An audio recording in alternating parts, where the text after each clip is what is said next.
சர்க்குருவே சரணம், சர்க்குருவே சரணம், சர்க்குருவே சரணம்.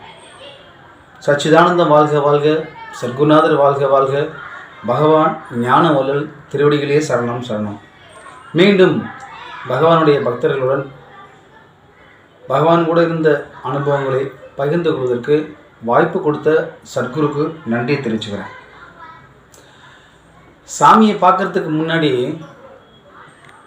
எனக்கு நிறைய அனுபவங்கள் என்னென்னா, சர்க்குருமார்களை தரிசனம் கிடைக்கிறதுக்கும் அவங்கள பார்க்குறதுக்கும் பல ஜென்மம் தவம்னு சொல்லியிருக்காங்க. அந்த பல ஜென்ம தவத்தின் அடிப்படையாகத்தான் சர்க்குருமார்கள் கிடைப்பாங்களாம். அது நாம் எத்தனை பிறவி எடுத்தோம் நமக்கு தெரியாது. என்னென்னு நமக்கு பற்றி தெரிய ஞாபகம் இல்லை. ஆனால் பகவான் பார்க்குறதுக்கு முன்னாடி சின்ன வயசுலேருந்து எங்கள் அப்பா, எங்கள் அம்மா, எங்கள் குடும்பம்லாம் ஒரு ஆன்மீக குடும்பம்தான். எங்கள் அப்பா ஒரு சாதாரண வேலைகள் தான் பார்த்துருக்காங்க. அதில் வர்ற சம்பாத்தியத்தை முழுக்க கோயில்களெலாம் செலவழிச்சவர் எங்கள் அப்பா. அதாவது தமிழ்நாட்டில் இருக்கிற எல்லா கோயில்களுக்கும் நாங்களாம் பல முறை கூட்டி போயிருக்காங்க எங்கள் அப்பா. எங்கள் அப்பாவுடைய சம்பாத்தியம் முழுக்க பிள்ளைங்க குடும்பத்தை கூட்டிக்கிட்டு எல்லா கோயிலாக சுற்றுவார். இது எங்கள் அப்பாவுடைய ஒரு வழக்கம். ஒரு சொத்து சுகம் வீடு வாசல் இதெல்லாம் எங்கள் அப்பா வாங்கி வைக்கலை. எங்கள் அப்பா செஞ்சது என்னென்னா, இப்போ பழனின்னு வச்சுக்கோங்களேன், ஒரு 50 ட்ரிப்பாவது போயிருப்போம். கன்னியாகுமரி வச்சுக்கோங்களேன், ஒரு 10-20 ட்ரிப் கூட்டி போயிருப்பார். ராமேஸ்வரமா ஒரு 7 ட்ரிப் கூட்டி வைப்பார். தேவிப்பட்டினம், ராமேஸ்வரம், திருச்செந்தூர், இப்படி எங்கெல்லாம் தமிழ்நாடு முழுக்க, திருவண்ணாமலை, எங்கெல்லாம் கோயில்கள் இருக்குதோ, மிகப்பெரிய ஸ்தலங்கள் இருக்குதோ அங்கெல்லாம் கூட்டி போடுவார். இது இல்லாமல் சபரிமலைக்கு நாங்கள் ஒரு பல ஆண்டுகள் போயிருக்கோம். அப்புறம் பழனிக்கு கணக்கே இல்லை. இப்படியே நாங்கள் வாழ்ந்த குடும்பம் என் குடும்பம். இந்த மாதிரி சூழ்நிலையில் தான் எங்களுக்கு சர்க்குருங்கிற கடவுள் கிடைச்சார். அதுக்கு முன்னாடி ஒரு அனுபவம், சிவபெருமானை நேரடியாக பார்க்குற அனுபவம் கொடுத்தாங்க. நம்ப மாட்டாங்க யாரும். சொன்னால் யாரெல்லாம் சிரிப்பாங்க, என்னது சிவனை பார்த்தீங்களா, நம்புகிற மாதிரியா இருக்குது அப்படின்னு சொல்லுவாங்க.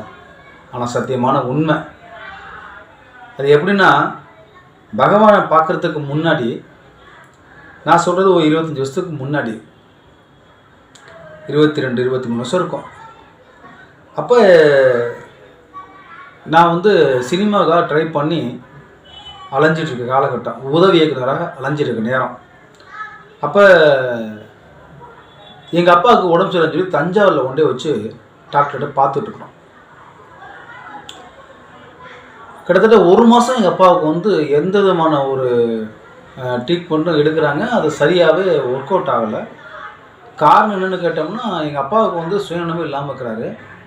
தஞ்சாவூரில் ஒரு பெரிய ஹாஸ்பிட்டலில் சேர்த்துருக்கோம். எங்கள் வீட்டில் 3 அண்ணன் தம்பி, ஒரு அக்கா, எல்லோரும் கல்யாணம் ஆயிடுச்சு. அப்போ கல்யாணம் ஆகலை. அப்போ நான் தான் சின்ன பையங்கிறனால என்னையும் ஹாஸ்பிட்டலில் பார்த்து சொல்லிட்டு எல்லோரும் போயிட்டாங்க.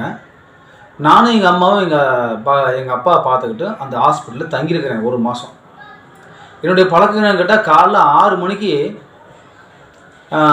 விடிஞ்சோடனே ஹாஸ்பிட்டலில் குளிச்சுட்டு நேராக தஞ்சை பெரிய கோயிலுக்கு வந்துடுவேன். நடந்தே வந்துடுவேன்.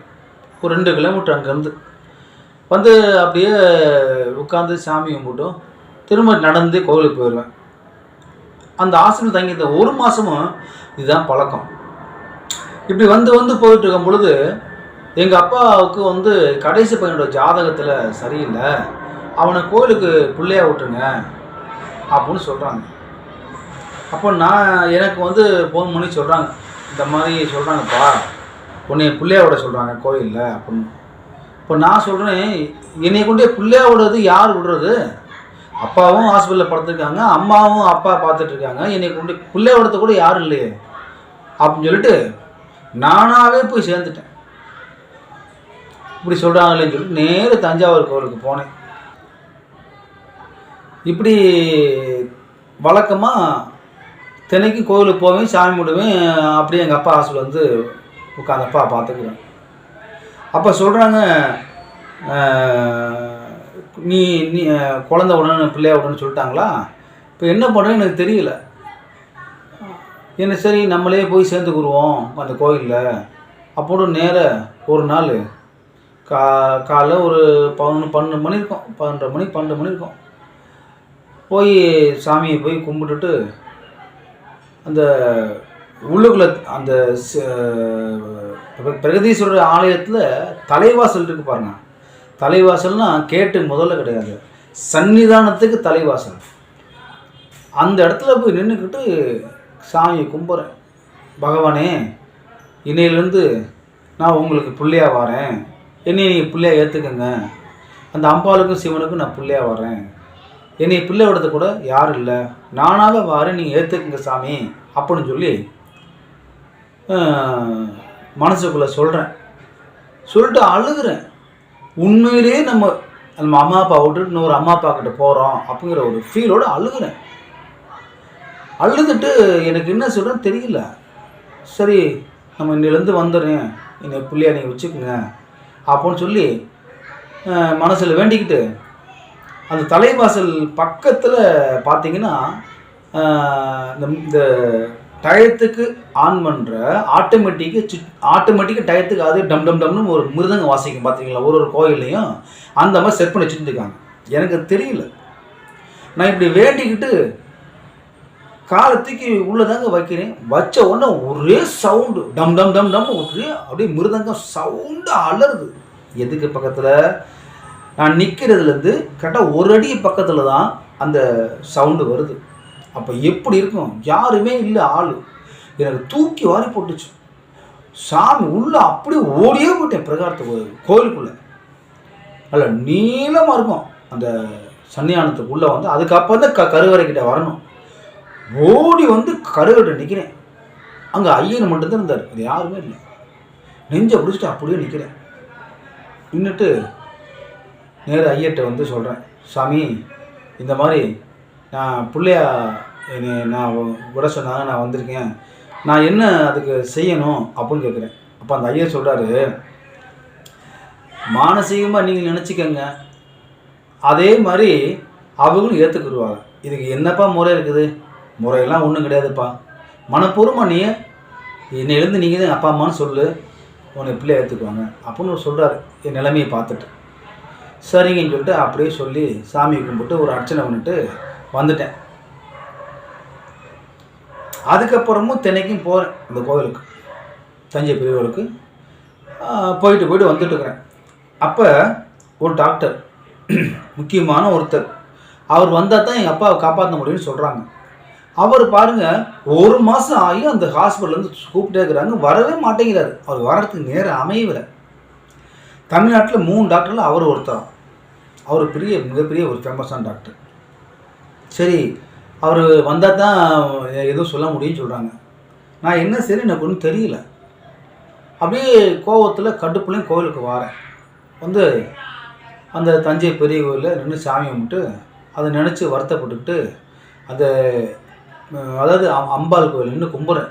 உள்ள கோயிலுக்கு வந்தவொடனே முன்னாடி தான் அம்பாள் தரிசனம் பண்ணிவிட்டு அதுக்கப்புறம் தான் சிவன் தரிசனம் போக முடியும். தரிசனம் பண்ணிட்டு இருக்கிறேன். அம்பாளுக்கு தீபார்த்தனை கட்டுறாங்க. நான் கண்ணை மூடி அப்படியே கும்பிட்டு அப்படியே இருக்கிறேன். ரொம்ப நேரம் அப்படியே கும்பிட்டுக்கிட்டே இருக்கிறேன். கண்ணி தண்ணி ஊற்றுது. அப்படியே இருந்தவன் அப்படியே மெய் மருந்து நின்றுட்டேன் ரொம்ப நேரம். என் முதுகுலேருந்து ஒரு ஆள் அப்படி அடிக்கிறாரு. அடித்த உடனே யார் நம்ம திரும்புகிறேன் கோபத்தில். திரும்பினோடனே ஒருத்தர் வந்து நல்லா உயரமாக இருந்தார். மாட்டு பல் மாதிரி பெரிய பல்லு இருந்துச்சு. அவர் ஒரு அன்பாக நான் திரும்பி என்னங்க பண்ணுறேன் கோபத்தில். உடனே அவர், ஏப்பா கோவிச்சுக்கிறேன், தீவார்த்தனை நடக்குது அதை பாருப்பா அப்படின்றார். மன்னிச்சுங்க சாமி அப்படின்னு சொல்லிட்டு தீவார்த்தனை பார்த்து கும்பிட்டு அவர் கூட பேசிக்கிட்டு அப்படி உள்ளே வா. அப்போ அவர் கேட்குறாரு, என்னப்பா சின்ன பையனாக்குற, இவ்வளவு மனம் வருந்தி கும்பிட்றிய, என்னப்பா பிரச்சனை அப்படின்னு கேட்குறாரு. நான் நடந்ததெல்லாம் சொல்கிறேன். இந்த மாதிரிங்க எங்கள் அப்பாவுக்கு வந்து உடம்பு சரியில்லை, ஹாஸ்பிட்டல் சேர்த்துருக்கோம், 1 மாதமாக இருக்கிறாரு. யாரோ கடவுளுக்கு நிகரான ஒரு டாக்டரான், கடவுளுக்கு பிறந்தேன் போல், அந்த டாக்டர் வந்தால் தான் காப்பாற்ற முடியும்னு சொல்கிறாங்க. அந்த டாக்டர் வரவே மாட்டேங்கிறாரு.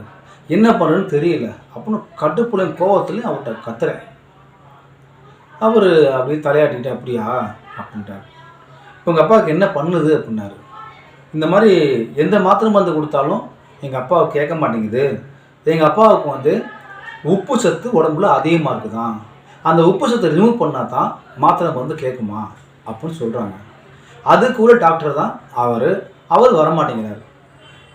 இப்போ டயலைஸ் பண்ணுங்கிறாங்க. அந்த அளவுக்கு வசதியெல்லாம் இல்லை. எங்கள் அப்பா எப்படி காப்பாற்றுறதுன்னு தெரியல. இப்படிலாம் இருக்காங்க நாட்டில். அப்புறம் கத்துறேன். அவர் சொல்கிறாரு, கவலைப்படாதப்பா அப்படின்றாரு. நான் அவர்கிட்ட வந்து கேட்குறேன். அவர்கிட்ட எல்லாம் சொல்லிட்டேன். நான் அந்த கோவிலுக்கு தான் பிள்ளையாக வந்தேன், எல்லா கதையெல்லாம் சொல்லிட்டேன் அவர்கிட்ட. அவர் அப்படியே கூட்டிகிட்டே வரார், வெளியில் பேசிகிட்டே வந்துட்டு உட்காந்துருக்கார். அப்போ நான் சொல்கிறேன், சாமி சாப்பிடுங்க சாமி அப்படின்னு சொல்கிறேன். உடனே சிரித்தார். அப்படியே சிரிச்சுட்டு, நானே பெரிய கோடீஸ்வரன், எனக்கே சாப்பாடு வாங்கி தெரியா, சரி வாங்கி கொடு சாப்பிட்றேன் அப்படின்றார். அப்போவும் எனக்கு புரியலை. சரி, நாங்கள் கோவில் பிரசாதத்தில் இந்த சக்கரை சாதம் புளி சாதம் விற்கிறாங்கள்ல, அங்கே போய் ஒரு 4-5 பொருள் நான் வந்து கொடுக்குறேன். பிரித்து சாப்பிட்டார். சாப்பிட்டுட்டு இனி ஒரு அன்பா பாசமா, கண்ணா கவலைப்படாதப்பா, நீ நல்லா இருப்ப, கவலைப்படக்கூடாதுன்னு ஒரு தகப்ப மாதிரி, ஒரு தாய் மாதிரி அன்பாக பேசுகிறார். யாருன்னே தெரியாது. அப்போ தான் அவர் பார்த்தோம். அப்படி ஒரு தெய்வீகமான ஒரு பேச்சு, ஒரு அரவணைப்பான ஒரு வார்த்தைகள். அதை கேட்கும்போது சந்தோஷமாக இருந்துச்சு எனக்கு. என் கவலையெல்லாம் போயிடுச்சு. அப்படி என் தோளில் கை போட்டு நீ கூட்டிகிட்டு நடந்து போகிறார். நான் அவரை கேட்குறேன், சாமி இந்த நாகேஷ் சாரும் ஜிவாஜி சார் நடித்தாங்கல்ல, அந்த படத்தில் பார்த்தீங்கன்னா தருமி கேரக்டரில் சிவாஜி வந்து சிவனாக வந்திருப்பார், நாகேஷ் சார் வந்து அறியாமையில் பேசுவார் பாருங்க. அதே மாதிரி தான் நானும் பேசிகிட்டு இருக்கேன். அந்த வயசு அப்படி எனக்கு ஒன்றுமே தெரியல. என்ன கேட்குறேன்னா, எனக்கு தெரிஞ்ச அந்த ஏஜுக்குள்ளான பக்குவம் அவ்வளோதான். அப்போ கேட்குறேன், சாமி உங்கள் ஊர் எது அப்படி கேட்குறேன். அதுக்கு அவர் சொல்கிறாரு, எங்கள் ஊர் மலையூர்ப்பா அப்படின்றார். சரிங்க சாமி, நீங்கள் அப்படின்னா உங்களுக்கு எத்தனை பிள்ளைங்கன்னு கேட்குறேன். எனக்கு 2 பையன் அப்படின்றார். அப்படிங்களா சாமி அப்படின்றார். சொல்லிவிட்டு அதே மாதிரி சாப்பிடுன்னு சொல்லும்போது, நானே பெரிய கோடீஸ்வரன், எனக்கே சாப்பாடு தரியா இப்படின்னு சொல்கிறார். இது எனக்கு எல்லாம் புரியலை. அப்போ என்னை கூட்டி நேராக கருவூரா சன்னிதிக்கு கூட்டி போகிறார். பின்னாடி பிரகதீஸ்வரர் ஆலயத்துக்கு பின்னாடி கருவூரா சன்னிதி இருக்குது. அந்த சன்னியானத்துக்கு நிற்க வச்சு கொஞ்சம் விபூதி அள்ளி கையில் கொடுக்குறாரு. உங்கள் அப்பாவுக்கு என்ன அதிகமாக இருக்குன்னு சொன்னால் உப்பா சர்க்கரை எண்ணார். உப்பு தான் சாமி. சரி, இந்த விபூதியை கொண்டு போய் உங்கள் அப்பாவுக்கு சாப்பாட்டில் என்ன சாமி உனக்கு பிடிக்குமோ அதை நினச்சி போட்டு கொடு, சரியாக வந்துடும் அப்படின்னார். என்ன சாமி நீங்கள் சரி கொடுங்க அப்படின்னு வாங்கி பேப்பரில் மடித்து பையில் வச்சுக்கிட்டு, சரிங்க சாமி நான் கிளம்புறேன் அப்படின்ட்டேன். போனவன் திரும்பி வந்து அவரை, ஆமாம் சரியாகுன்னு சொல்கிறீங்க, நான் கொண்டு போட்டு கொடுக்குறேன், நாளைக்கு உங்களை எங்கே வந்து பார்க்குறது அப்படின்னு கேட்குறேன். அவர் சொல்கிறாரு, என்னை நீ பார்க்கணும்னு நினச்சிட்டு வா, நான் இருப்பேன். எப்படி? என்னை நீ பார்க்கணும்னு நினச்சிட்டு வா, நான் இருப்பேன். அந்த வார்த்தை அர்த்தம் புரிஞ்சுக்குங்க. நாகேஷ் கேட்பார் அதில் சிவாஜியை பார்த்து, நாளைக்கு உன்னை எங்கே பார்க்கலாம், எங்கும் பார்க்கலாம் அப்போன்னு திருவா சுற்றுலர் கூட பார்ப்பாங்க, காமெடியாக சொல்லியிருப்பாங்க. அது வந்து அந்த யதார்த்தமான நாகேஷ் சார் நடிப்பு பார்த்தீங்கன்னா, அது மாதிரி நானும் யதார்த்தமாக கேட்குறேன். சாமி இப்படி பதில் சொல்கிறாரு, நினச்சுவா நான் இருப்பேன். நான் போயிட்டு நேர ஹாஸ்பிட்டலுக்கு போயிட்டேன். அந்த விபூதியை பையில் வச்சு மறந்துட்டேன். சாயந்தரம் 8 மணிக்கு எனக்கு ஞாபகம் வந்துச்சு, நைட்டு 7-8 மணிக்கு. டக்குன்னு என்ன ஒன்று, அம்மா அந்த கொடுத்தாங்களா அந்த விபூதி அப்படின்ட்டு அந்த விபூதி எடுத்து எங்கள் அப்பாவுக்கு சாப்பாட்டில் கலந்து உள்ளே கொடுத்துட்டேன். கொடுத்த ஒரு மணி நேரம் கழித்து டெய்லி டெஸ்ட் எடுப்பாங்க, அப்பாவுக்கு ப்ளட் டெஸ்ட் எடுப்பாங்க. டெஸ்ட் எடுத்து பார்க்குறாங்க, ரிசல்ட்டு டெய்லி ஒன்று வச்சுருவாங்க. அதில் கரெக்டாக ரிசல்ட் வந்து வச்சுட்டாங்க. அவர் அந்த வர வேண்டிய முக்கியமாக டாக்டருக்காக பாருங்கள், அவர் கரெக்டாக அன்னைக்கு வந்துட்டார். 1 மணி நேரம் தான் அவர் விசிட்டு. அதுவும் 1.5 மாதமாக 1 மாதமாக வராத காட்டு அன்றைக்கி வராரு. வந்தார், இறங்கினோடனே கடன்னு மேலே ஏறி வந்தார் மாடிக்கு. 2 பேசன் தான் பார்க்க வேண்டிய பேசணும், எங்கள் அப்பாவும் இன்னொருத்தரும். அவங்களாம் பார்த்துட்டு எங்கள் அப்பா பேசுறது பார்த்தார். பார்த்தீங்கன்னா அவர் வந்தோன்னே எல்லா டாக்டர்ஸ் பண்ணி விடியாடுறாங்க. அவர் அந்தளவுக்கு ஒரு ஃபேமஸான டாக்டர். வந்தார், பார்த்துட்டு எதுக்கு இந்த பேஷண்ட் டயாலிசிஸ் பண்ண சொன்னீங்க, தேவை கிடையாது அப்படின்றார். எல்லாருக்கும் ஒன்றும் புரியல. அந்த டெஸ்ட் எடுத்து பார்த்தா ஒரு மனிதனுக்கு எவ்வளோ தேவையான உப்பு இருக்கணுமோ அந்த அளவு கரெக்டாக தான் இருக்கிறதுக்கு தேவையே கிடையாது சொல்லி 2 மாத்திரை அதை எழுதி கொடுத்துட்டு போயிட்டேன்ட்டார். அந்த மாத்திரை வாங்கி கொடுங்க சரியாயிரும் அப்படின்ட்டார். அதுலேருந்து பார்த்தா அவங்கள்ட்ட ஒரு 2-3 நாளில் டிஸ்சார்ஜ் பண்ணி வெளியே அனுப்புற அளவுக்கு ரெடி ஆகிட்டாருங்க அப்பா. மறுநாள் எழுந்திரிச்சு உட்காந்துட்டார். அந்த விபூதி இப்போ இந்த நைட் நடக்குது. மறுநாள் காலைல பொழுது முடிஞ்சுன்னா 6 மணிக்கு நான் அந்த கோயிலுக்கு அப்படி வேகமாக ஓடியாரேன். தஞ்சை பெரிய கோயில் வந்தாலும் பார்க்குறேன், அந்த கோயிலில் அவர் எங்கேயுமே காணும். நானும் சுற்றி தேடி பார்க்குறேன். அவர் என்ன சொன்னார், என்னை நினச்சிட்டு வா நான் இருப்பேன்னு சொன்னார்ல. அப்புறம் அப்படின்னு நினச்சிக்கிறேன், சாமியை நீங்கள் நான் இருப்பேன்னு சொன்னீங்க, இப்போ எங்கே இருக்கீங்கன்னு தெரியல சாமி, நீங்கள் வாங்க அப்படின்னு நினச்சிட்டு அங்கே சுற்றி பார்க்குறேன். கரெக்டாக ஒரு இடத்துல நிற்கிறார். போய் கையெடுத்து கும்பிட்றேன். ரொம்ப நன்றி சாமி, இந்த மாதிரி டாக்டர் சொன்னார், சரியானு சொல்லியிருக்காங்க சாமி, ரொம்ப நன்றி சாமி அப்படின்னு சொல்கிறேன்.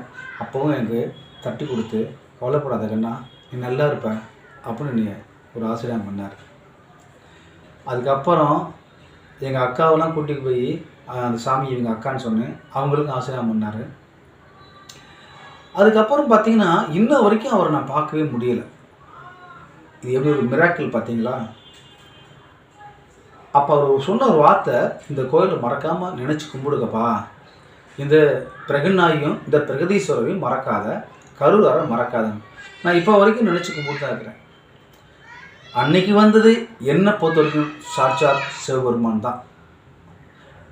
அந்த மாதிரி ஒரு ஒரு நிகழ்வெல்லாம் சர்க்குரு தான் கொடுத்தார். அதுக்கப்புறம் தான் சர்க்குரு லிங்க் கிடைக்குது. எதுக்கு இதை சொல்கிறேன்னா, ஒரு கோவிலாக சுற்றி இந்த மாதிரி அனுபவத்துக்கு அப்புறம் சர்க்குரை வந்து சந்திக்கிறோம். பகவான் வந்து அடுத்த ஒரு இதை கொடுக்குறாங்க. சர்க்குரை வந்து பார்த்துட்டு அப்படி ஒரு சந்தோஷம், அங்கே என்ன சந்தோஷத்தை அடைஞ்சோமோ அந்த சந்தோஷத்தை சர்க்குரு பார்த்துக்கு அப்புறம் தான் கிடைக்குது. அதுக்கப்புறம் தான் நான் புரிஞ்சுக்கிட்டேன், பகவான் தான் நமக்கு முன்னாடியே அட்வான்ஸாக வந்து நமக்கு காட்சி விட்டுருக்காங்க அப்படின்னு நான் புரிஞ்சுக்கிட்டேன். அதுலேருந்து சர்க்குரு பகவானை வந்து எப்போல்லாம் போய் நம்ம பார்க்குறோமோ அப்போல்லாம் தன் அறியாமல் மனசில் ஒரு மகிழ்ச்சியும் சந்தோஷமும் இருக்கும். என்ன சொல்கிறதுன்னா, பகவானை பார்த்தா போதும் அப்படி ஒரு சந்தோஷம் இருக்கும். சர்க்குரு நம்மள்ட்ட பேசினா போதும், அவர் பார்த்துக்கிட்டே இருந்தால் போதும், அப்படி தவம் கிடப்போம். குடும்பத்தோடு போய் அங்கேயே கிடப்போம். அது ஏன் இருக்கிறோம்னே எங்களுக்கு தெரியாது, என்ன காரணம்னு தெரியாது. அப்படி ஒரு மகிழ்ச்சி இருக்கும், சந்தோஷம் இருக்கும், ஒரு ஆனந்தம் இருக்கும்.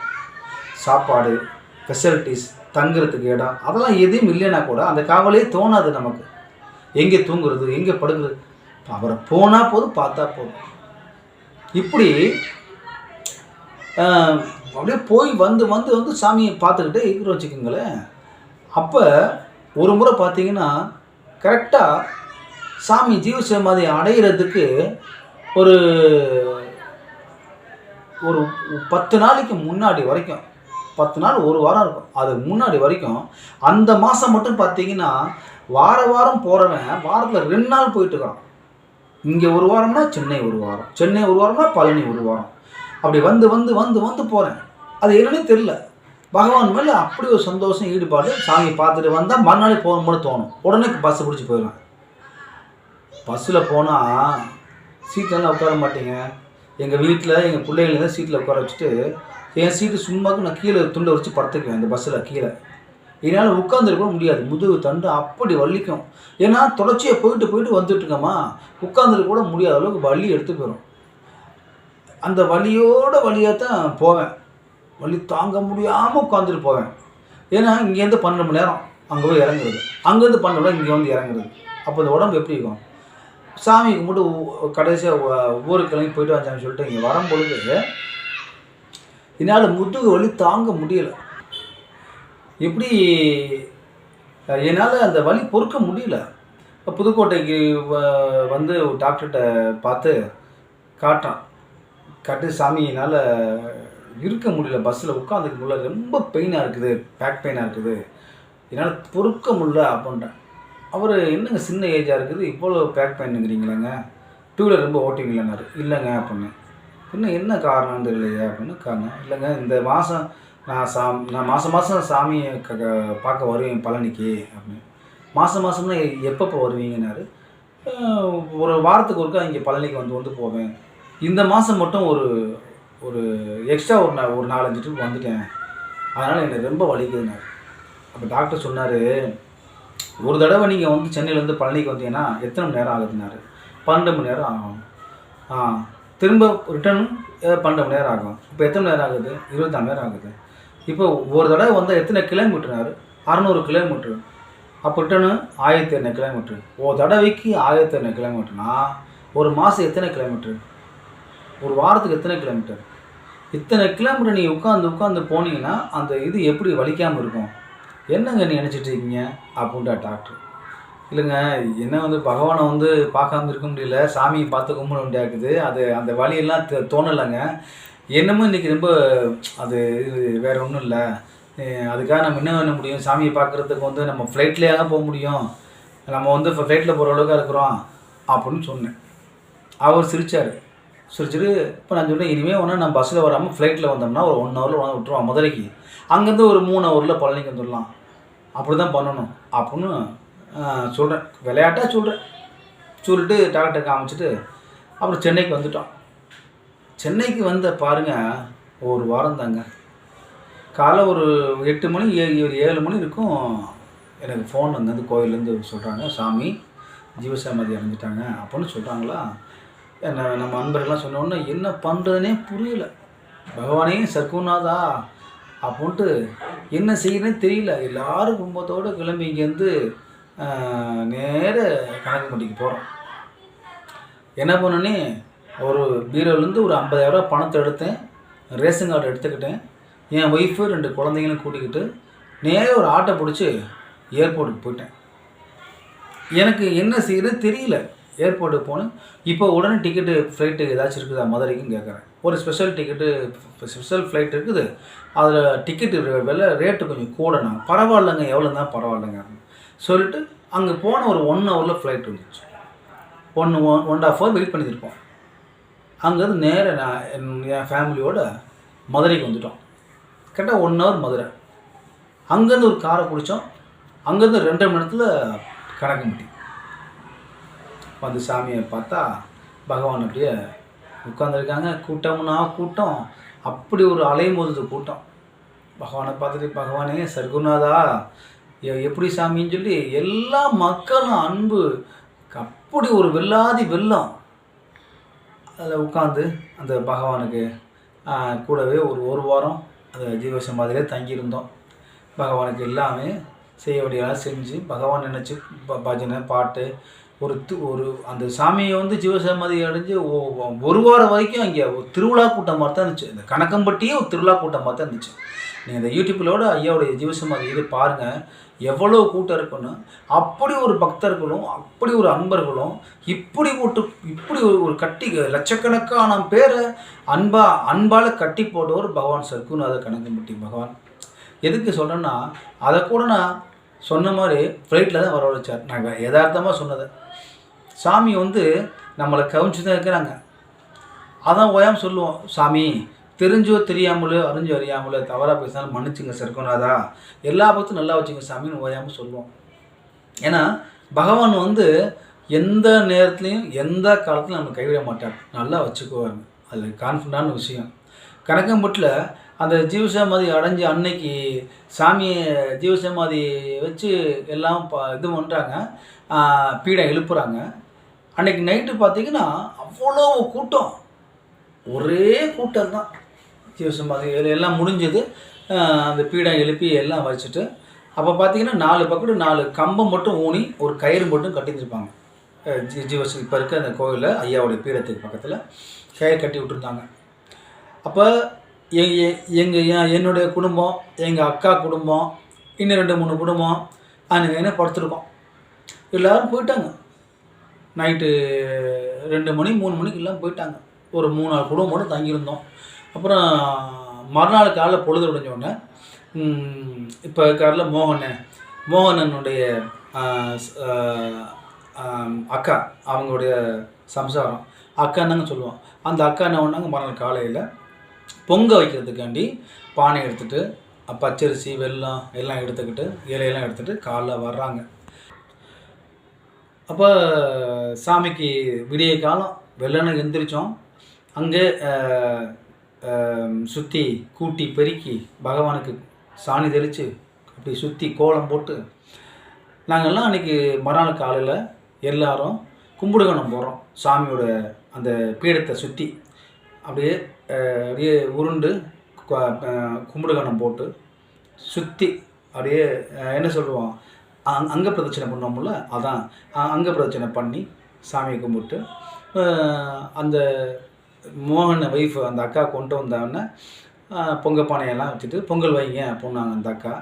அப்போ எங்கள் அக்கா, என் ஒய்ஃபு எல்லாருமே அந்த அக்கா இருந்து எனக்குள்ளே எல்லாம் பொங்க வச்சு சாமிக்கு வந்து இலை போட்டு படையல் பண்ணி சாப்பாடு போட்டு முத நாள் ஃபஸ்ட் நாள் சாமியும் போட்டு எல்லாருக்கும் கொடுத்து சாப்பிட்டு அதுக்கப்புறம் கூட ஒரு 4-5 நாள் அங்கேயே தங்கியிருந்தோம். எங்களால் உடனே அங்கேருந்து வரத்துக்கு கூட மனசு வரமாட்டேன்ட்டுச்சு. கிட்டத்தட்ட ஒரு வாரம் ஜீவசாமி அடைஞ்சு 1 வாரம் வரைக்கும் அங்கே தான் இருந்தோம். சாப்பிட்றது எனக்குள்ளே கடையில் வாங்கிக்கிட்டு திரும்ப கோயிலில் ஐயா ஜீவசாமி பக்கத்தில் உட்காந்துக்கிறது, குடும்பத்தோடு அப்படியே இருந்தோம். ஆனால் பார்த்தீங்கன்னா ஜனங்கள் வந்த மெடியமாக இருந்தாங்க. ஐயா ஜீவசாமி அடைஞ்ச அப்புறம் கூட அந்த கூட்டம் அவ்வளோ வந்துக்கிட்டே போயிட்டு வந்துட்டு இருந்துச்சு. அப்புறம் 1 வாரம் கழித்து எப்போ போல் நாங்கள் சென்னைக்கு வந்துட்டோம். பகவான் வந்து அப்போ இருந்த கூட்டத்தோடு இப்போ பன்மடங்கு பெருகியிருக்காங்கன்னா எல்லாம் பகவானுடைய அற்புதங்கள் தான். இன்றைக்கி வந்து அந்த இடம் வந்து இவ்வளோ ஒரு மிக ஒரு சொர்க்கபுரி மாதிரி பகவானை உருவாக்கியிருக்காங்க. இப்போ 7ஆம் ஆண்டு குரு பூஜைகளை எவ்வளோ கூட்டம் பார்த்தீங்களா, அவ்வளோ பகவானுடைய அற்புதம் பண்ணனாலான எல்லாருக்கும் பகவான் கொடுத்துருக்காங்க. வேண்டிய வரங்களை வாரி வழங்குற வள்ளல் சர்க்குருநாதர். பகவானை நம்பினவங்க என்னைக்கும் ஒரு காலம் பகவான் கைவிட மாட்டாங்க. பகவான் வந்து அப்படி ஒரு கருணை கடல். அந்த சச்சிதான் சர்க்குரு பகவான் ஞான திருவடிகளே சரணம் சரணம்னு பகவானை வேண்டிக்கிறோம். எங்களுடைய சர்க்குரு பகவானுடைய அத்தனை பக்தர்களுக்கும் பகவான் வேண்டிய வரங்களை கொடுத்து சந்தோஷமாக எல்லாரையும் சந்தோஷமாக வச்சுக்கணும். எல்லாருக்கும் எல்லா வரத்தையும் பகவான் கொடுக்கணும். அடியனுடைய குடும்பத்தையும் நண்பர்கள் எல்லாருடைய குடும்பத்தையும் சந்தோஷம் பகவான் வச்சுக்கிட்டு அவங்க தொழில் அவங்களுடைய வேண்டிய வரங்களையும் குடும்பத்தையும் சந்தோஷமாக வச்சுக்கணும்னு சொல்லி பகவான்கிட்ட வேண்டி விரும்பி கேட்டுக்கிறேன். சச்சிதானந்த வாழ்க, சர்க்குருநாதர் வாழ்க, பகவான் ஞானவள்ளல் திருவடிகளே சரணம் சரணம். அறிந்தும் அறியாமலும் தெரிந்தும் தெரியாமலும் அடியன் எப்பிழை செய்தாலும் மன்னித்தலைவிடும். சர்க்குரே சரணம், சர்க்குரே சரணம், சர்க்குரே சரணம்.